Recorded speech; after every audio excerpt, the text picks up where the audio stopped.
Hello all! Today I'm going to unbox and take a look at Norman Conquests. This is part of the Men of Iron series. In fact, this is volume number 7.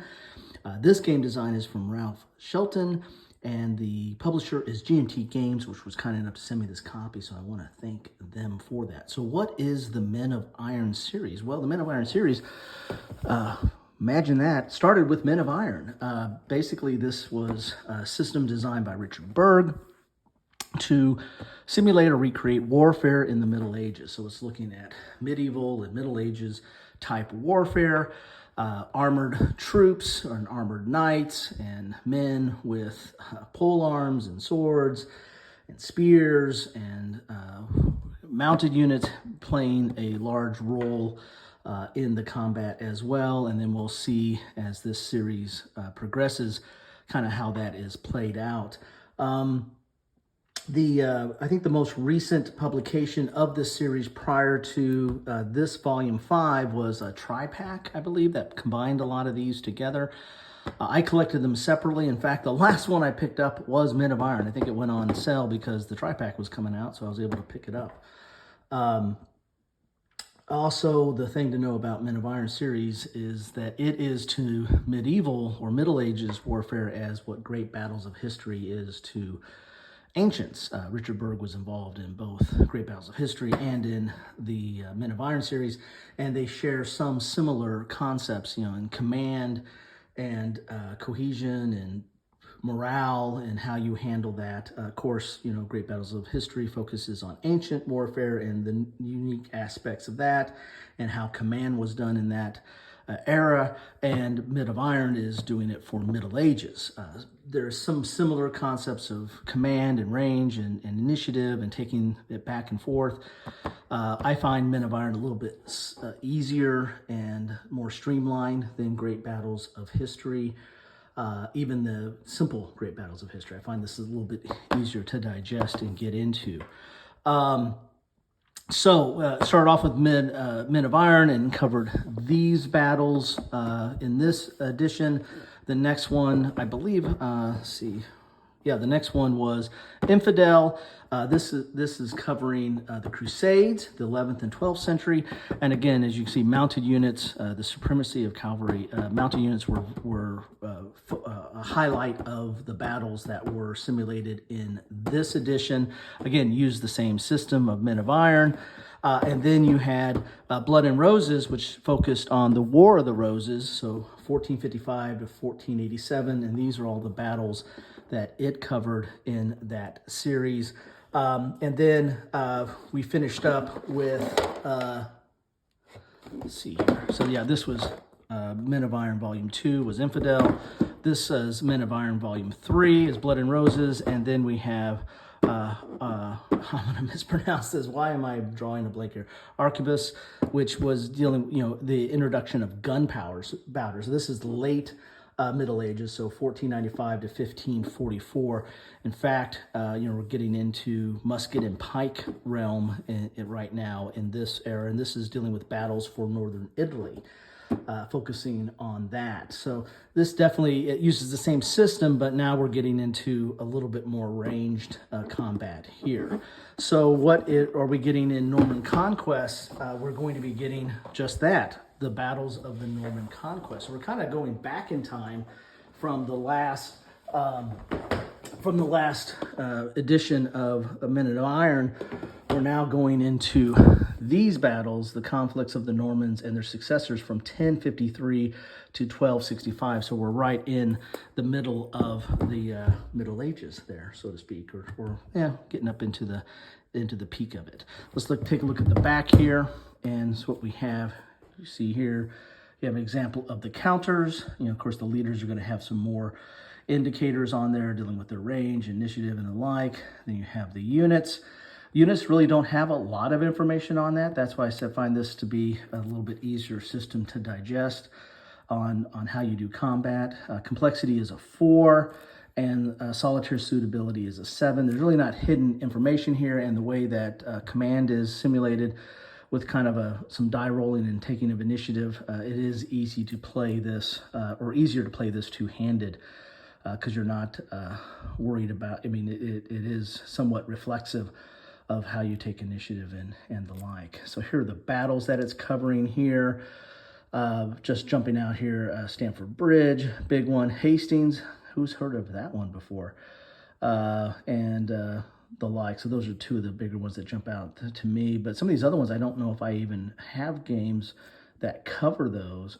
So it'd be good to get that. I kind of look at my collection of, from a coverage standpoint, is do I have games that simulate the conflict at a strategic, operational, or tactical level, and when we're dealing with specific battles, do I have games that simulate, decisive battles or important battles or the like throughout history. So there you have it. That is the back of the box there. Let's get in the box so you can see what we have in store for us here. If you're a fan of the Men of Irons series, then I think this is probably a no-brainer to get and to get into. If you're interested in these battles and the Norman Conquests, then again, another reason probably to get into it. You're getting quite a few. I mean, that's let's see, 1, 2, 3, 4, 5, 6, 7 battles. That's pretty good right there. And I imagine, C3I and maybe even online, there might be other battles that might, or additions or supplements that might come out that might let you even do more stuff with the content that is in this box and in the other boxes of Men of Iron. So good solid box here, standard size. Here are the rules manual. So this was the rules that came out in the tri-pack. So this is even an update to my last edition because I did not get the tri-pack. So it'll be interesting to see what they did here. Do they clean up some stuff? I mean, over time, the rules have a tendency to take a life of their own. That's why I think they call them living rules. And so GMT is actually pretty good at keeping the rules up and, making corrections or clarifications along the way. And so it'd be interesting to see what this culminated in. So here's your standard rules for the system. It's got 28 pages, so that's not too overwhelming. Here's an extended sequence of play here.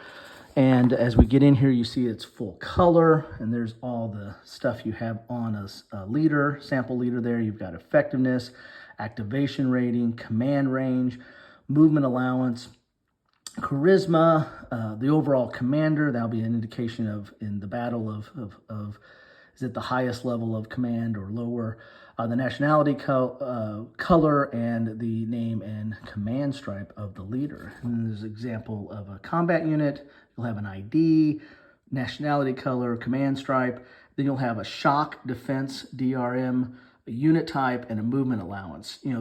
Most of the game is, because we're really kind of dealing with pitch battle, mano a mano, up close and personal until you get to the little bit later versions of Men of Iron into the gunpowder. But here we are in the 1053 to 1200, so this is going to be up close and personal with armor and metal clanging at each other. So there are your different, so shock is a big deal here. Then you have the different types of units in there. There's a lot of mounted and then of course archers. And then more infantry. There's some artillery there, so that'll probably be coming up later in the period. And the like. So, and you've got some notes in here, so we've got rules specific to Men of Iron in gray here. Infidel rules appear within a box like this.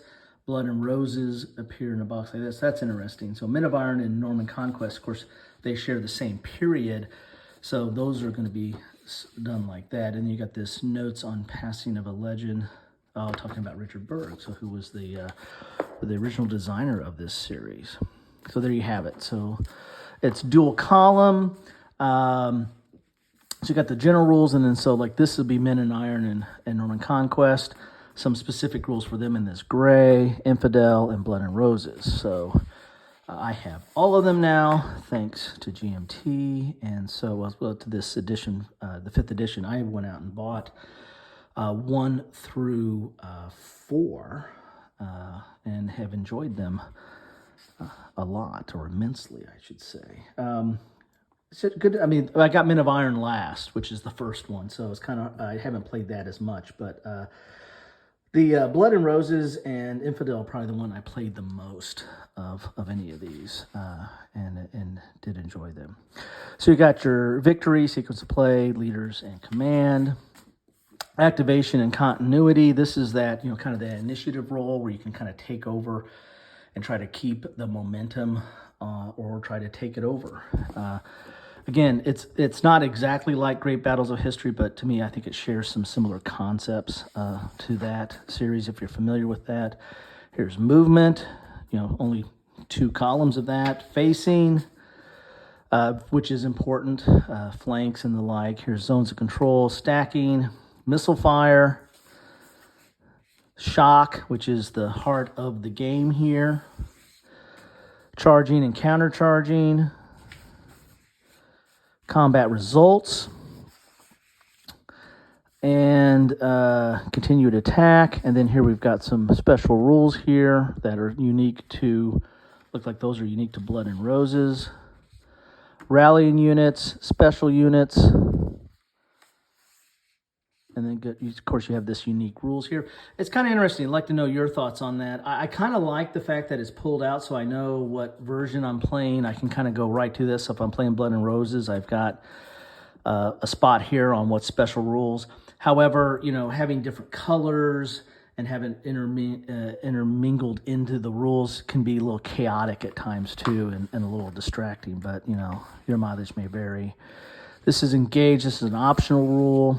Then we have an index, and then we have a changes from original edition of games. Oh, this is cool. So this is that. I definitely will take a look at that just because to track the changes over time. Anyway, so there you have that. Then you're going to have the Norman Conquests battle book. So this is going to be those scenarios for all those battles that you get in this game, which has 24. And then here's a Norman Conquest extended sequence of play. So this is a extended sequence of play that's unique to Norman Conquest. And then we have the battles. And again, what I like about series games, number one, is that once you learn the rules, you can kind of pick it up and run with it if you play it within a reasonable amount of time after each other. But the series rules also lend you to have multiple scenarios or multiple battles, and so you get to, get a lot more bang for your buck. So here we got a historical background. You can learn about the battle. You can learn about the setup for that battle, and then of course they have a map set up here as well. See right there, and then any kind of special rules. And then flight levels. That's a key aspect of this. That there's like a flight level of how many, when you get demoralized or start losing, it's not cohesion as in like the Great Battles history, but it's kind of the morale. There'll be a flight, and you'll start losing units, leaving the field, and then once you get to a certain level, then you can't field an army to keep going forward. So that's usually the main victory condition here, is the flight levels. And you get more battles here with the setup. And so they have the different colors, so that should go with the band. So that might be an easier way to pull out the counters that you need for the battle. I like that.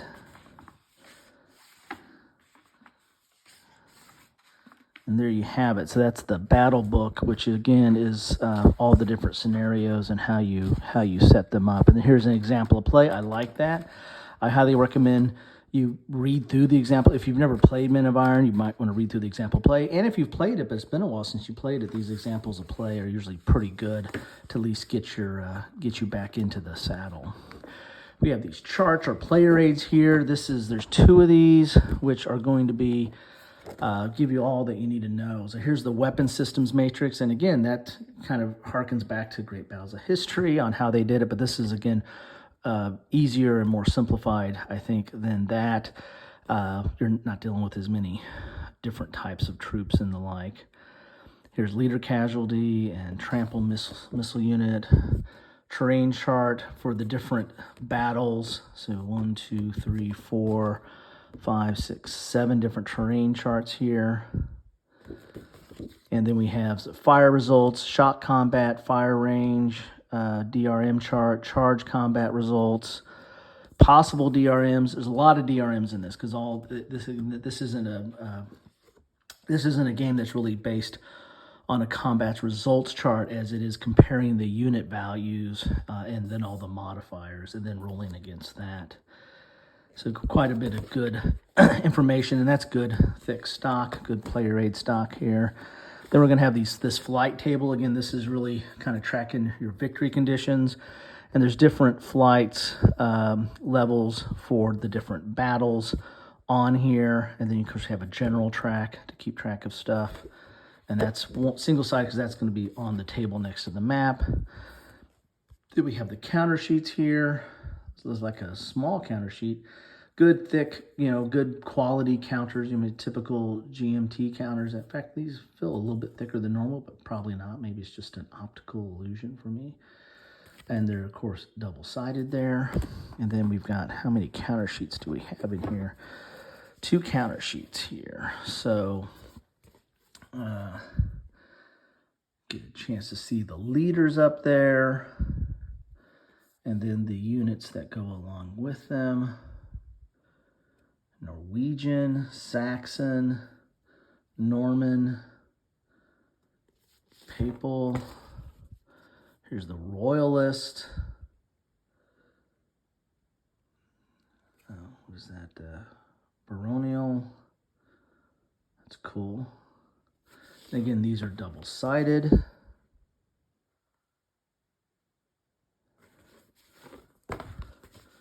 See all the different units there. Cool. Quite colorful, quite nice looking. Then we got the maps. And then what do we have? And then we have some baggies to keep your counters if you don't want to put those in tray. With only 2 sheets, you might be able to fit a counter tray in here. You'd have to lose this insert, but I usually lose a lot of the inserts. GMT inserts are mainly to keep everything kind of packed and shipping.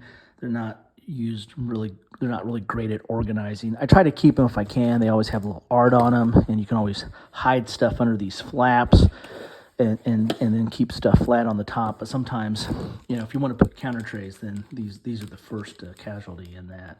2 10-sided dice, and so let's get to the maps here.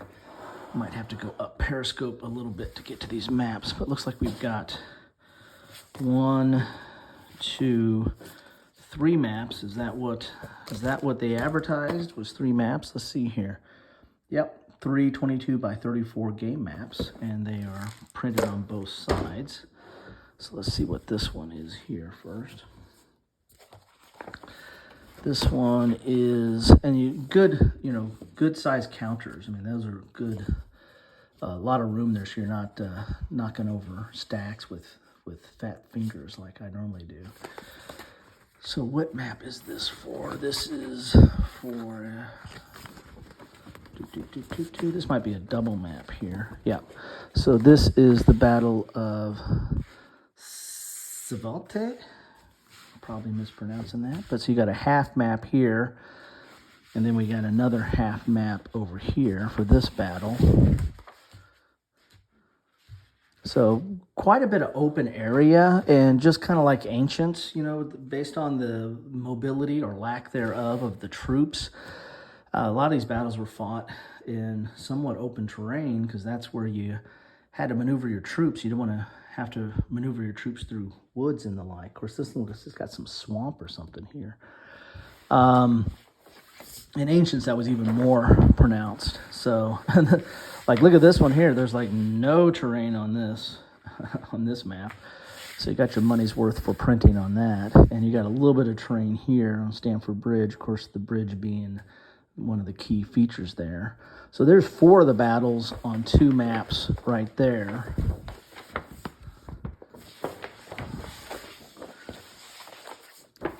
Or on 1 map, double-sided. Let's put it that way. And then you got here's a battle here.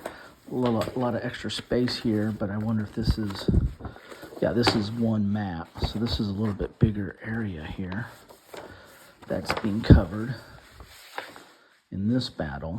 You got a little bit of a map key on each one, and this one actually has a terrain chart on it, where the other ones didn't. I guess they had the extra room, so they did it. So you got a little bit of, you got Offham Hill here, And so you got at least 1, 2, 3, 4 levels of terrain there, or elevation. Let's see what the back looks like here. And we have Green Hill, and we have some towns here. And it looks like we have a entry hex possibly for the, or got some over here as well. There we go. So anyway, so that's, those are 2 more battles on one map, double-sided. And then we have good old Hastings. There's got to be a hill here somewhere, right? And this is single-sided, so this one is not double-sided. This is single-sided. But we have Battle Hill and another hill here, and then we've got some forest and some like swamp or marsh here. So very interesting how this one plays out. Lot of terrain on this one. So, and they got your terrain chart up here as well. So there you have it.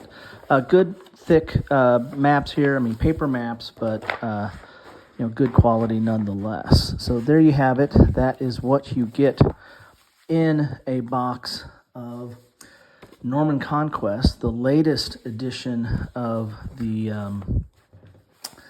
Men of Iron series. So if you are interested in the Men of Iron series, then you need to probably rush out and get this, because this looks good from all aspects, at least is what I can tell on it there.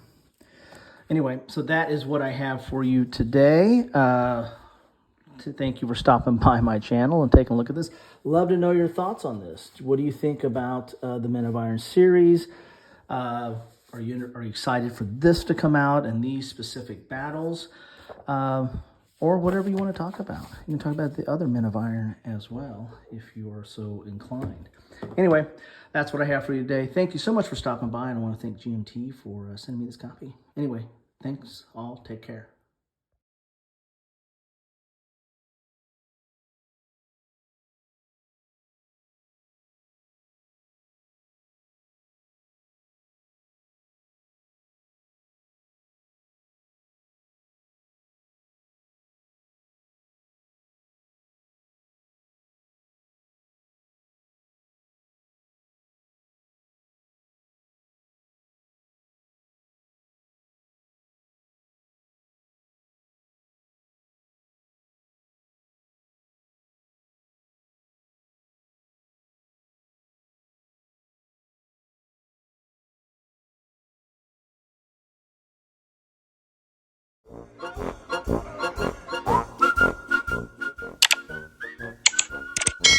Thanks for watching.